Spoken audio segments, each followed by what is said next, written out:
একটা কথা বলবি না, দাঁড়া একটা কথা বলবি না, মাথা গরম হয়ে আছে। নমস্কার, আমি দীপঙ্কর ঘোষ। মাননীয় দুধেল গাইদের তিনি মাথায় তুলে রেখেছেন তেনার নিজের স্বার্থের জন্য, ভোট ব্যাংকে যাতে কোনো আঘাত না পড়ে সেই জন্য।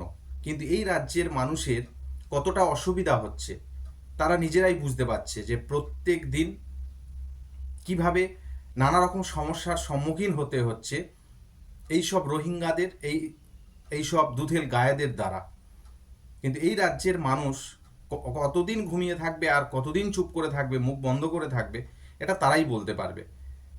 সাধারণ মানুষকে বিপদে ফেলে ঘন্টার পর ঘন্টা পথ অবরোধ করে রেখেছে, সেখানে অ্যাম্বুলেন্স, স্কুল বাস, নিত্য পথযাত্রীদের এত সমস্যার পড়া সত্ত্বেও তারা বছরের পর বছর শুধু এই সরকারকে ভোট দিয়ে জিতিয়ে দিয়ে যাবে, আর এই সব দুধেল গায়েদের অত্যাচার দিনকে দিন বেড়ে যাবে।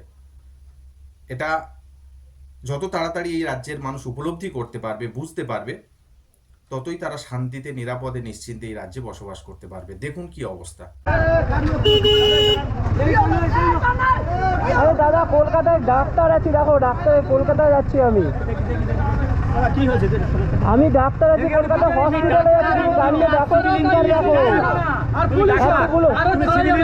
আমি কাজে যাবো না, কাজে যাবো না,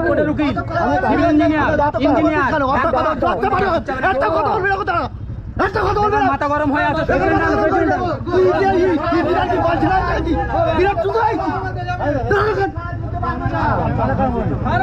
একটা কথা বলবি না, তুই বাড়ালি কিরার বাল চাপা থাকে। কথা বলেন তুমি 2 মিনিট দাঁড়াও। ক্যামেরাটা বন্ধ করো, ক্যামেরা চলে যাবে। ক্যামেরাটা বন্ধ করো, ক্যামেরাটা বন্ধ করো না, বুঝতে পারছো না নাকি? কথা কথা বলছি, চল চল চল।